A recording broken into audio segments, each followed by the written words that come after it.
Okay, what I got here is a 1996 Ford Fairmont. I've got a problem with the passenger side window where it's electric windows. I pressed the button to get it to go up. It went so far up and just completely dropped down into the inside of the door. Now I've got another one up in the corner, if you can see, and up the back there under that little overhang. That was our first Fairmont, and we got hit by a young guy going through a red light and took out the whole front passenger door and a few other bits and pieces on it.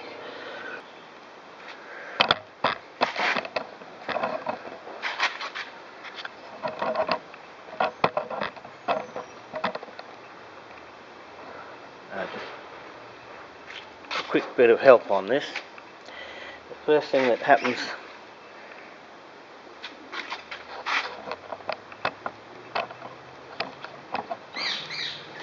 taking this apart is you grip that with a pair of pliers or something and it pulls up. We did show that in the last video.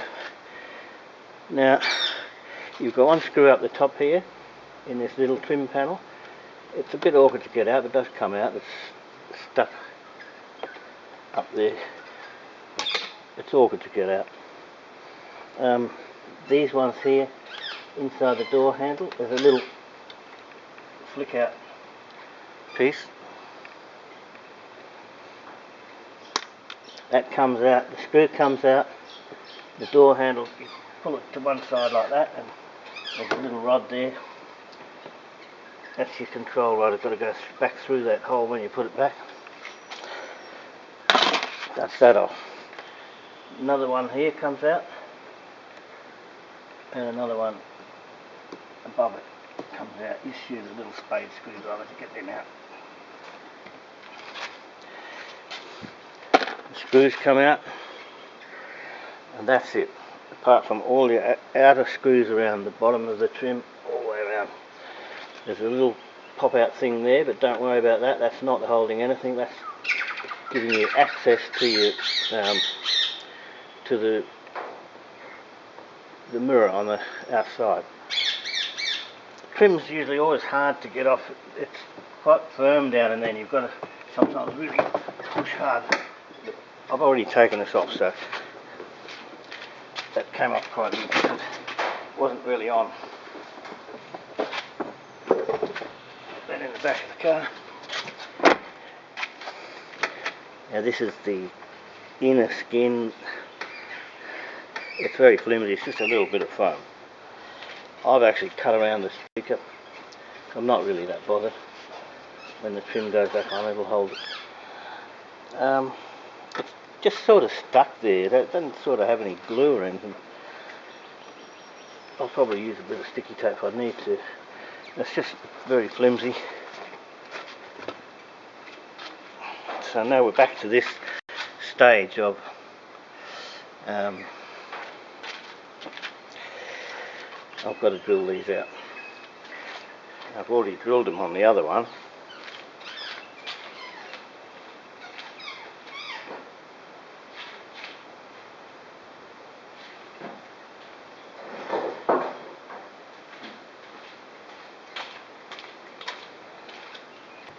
What we're interested in here is there's a strip going through here. These two bolts here undo, and then the window, the bottom of the window has got a lift channel on it, and you have to get through here. You have to position the window in the right spot so you can see these two bolts, and that's going to hold this whole the mechanism that drives the window up and down. It connects to the windows, and these two holes here are going to give you access to get it off. So you've got two down the bottom, two there, which you have to position the window to get that off. And then up in here you've got, well, you can see them, you've got two coming through here. Now they're just nuts. you take the nuts off, and the bolts are actually attached to this mechanism. So what I'm going to do now is I'm just going to show you. I've got the other door. Hope I'm not too shaky here.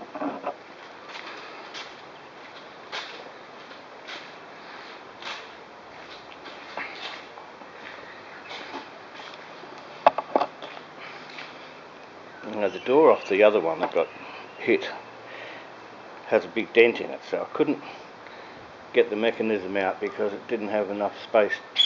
So what I had to do, I had to use a grinder with a cutting disc on it, and I've taken it out. Now this is the thing here. It comes out of this hole here. You jiggle it around, it comes out of this hole here. So I've cut that whole panel off there just to give me a bit more access and to see what's going on. Now the thing is, the motor is attached by 1, 2, 3 some weird type of pop rivet. Why Ford never did this, I don't know. It's not even a standard pop rivet. We'll take this out. I'll just take it over here onto the table. Sorry about all the moving around. Now, turned it over. Now these pop rivets are weird. I've never seen anything like it. There's one there. All splayed over. The aluminium is splayed over. Same here. The aluminium is splayed over. And there's one in there that I can't even see. So this is going to be fun putting it all back together. I've tested this. It works, even though I had it sitting out in the rain. Now how these windows work, which I didn't know, I thought they were still like the scissor type, but no, they're cable driven. You see there's a cable there. The motor pushes the cable one way and pulls it the other way for up and down. The window's attached to this section here, and this will move up and down. I could plug that in and show you, but believe me, it doesn't. It moves up and down, takes the window with it. So, what has to be done to get this out? Because Ford didn't put bolts and they put these weird looking pop rivets, you have to drill these out. That's not easy because they've still got the centerpiece of the steel part of the pop rivet where it snaps off, and that's still in the center of that. If you try to drill that, you're going to have your drill slipping off and trying to go into the side of this aluminium pop rivet. So what they recommend is that you punch them out with a little pin punch like that.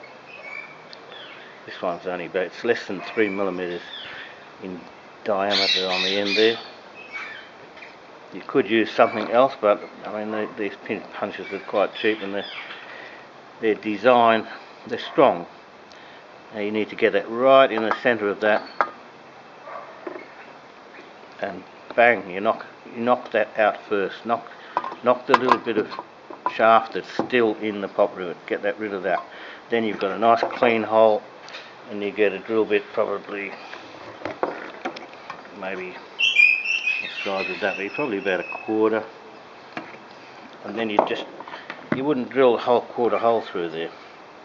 You just want to drill enough to knock these rivets out, and hopefully still have a nice small hole in the in the bracket, because I'm not going to try and pop rivet this back on again when I put it back in.